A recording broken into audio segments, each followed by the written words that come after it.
Ada yang sama nggak sih kalau setiap malam tuh cuma bengong, merenung, dan selalu ngerasa overthinking? Ada yang sama nggak sih kalau setiap malam selalu kepikiran sendiri? Nanti gimana ke depannya?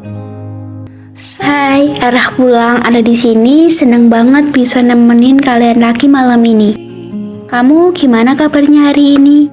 Gimana harinya tadi? Lancar nggak? Atau ada hal yang bikin kamu sedih tiba-tiba dan bikin kamu mellow? It's okay, nggak apa-apa. Arah pulang ada di sini buat nemenin kamu dan ngajak kamu ngobrol. Ya, walaupun arah pulang nggak bisa ngobrol langsung sama kamu, tapi arah pulang akan jadi teman virtual buat kamu.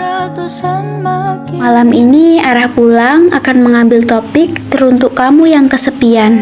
Kesepian itu bukan berarti kamu nggak punya teman, tapi kamu nggak punya aja orang yang bisa kamu ajak ngobrol bareng. Ngobrol soal hari ini dan apapun yang kamu rasain saat ini. Karena kamu sadar, mereka pun juga punya beban sendiri.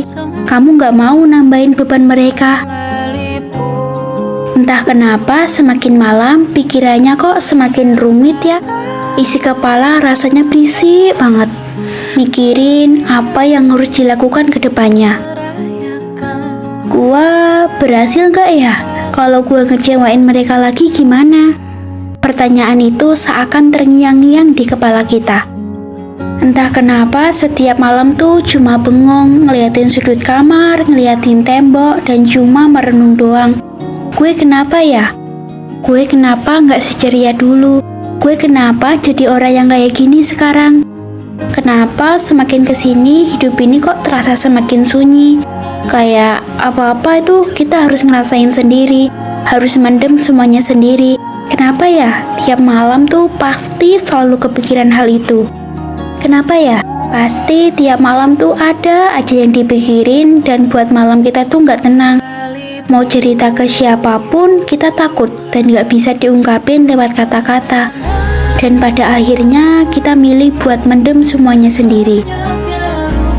Jujur sih, hal itulah yang buat kita itu semakin gelap. Bagaikan kita ngelewatin jalan yang gelap, sendirian, dan tanpa sebuah senter. Walaupun banyak banget beban yang harus kita pendem dan simpan sendirian, buat kuatinnya badannya. Dan juga buat kamu yang merasa kesepian dan ngerasa nggak punya siapa-siapa, maaf ya. Maaf kalau dunia ini ternyata sesepi ini. Maaf kalau dunia emang sebrengsek ini terkadang. Dan maaf kalau dunia ini ternyata terlalu berat untuk kamu lewatin sendirian. Kalau kamu emang ternyata nggak kuat lagi mendem semuanya sendirian, cerita aja ke orang-orang terdekatmu. Jangan simpan semuanya sendirian. Aku percaya kalau kamu itu pasti bisa ngelewatin ini semua. Oke, mungkin segitu aja arah pulang bisa nemenin kalian. Sampai jumpa di episode selanjutnya. Bye.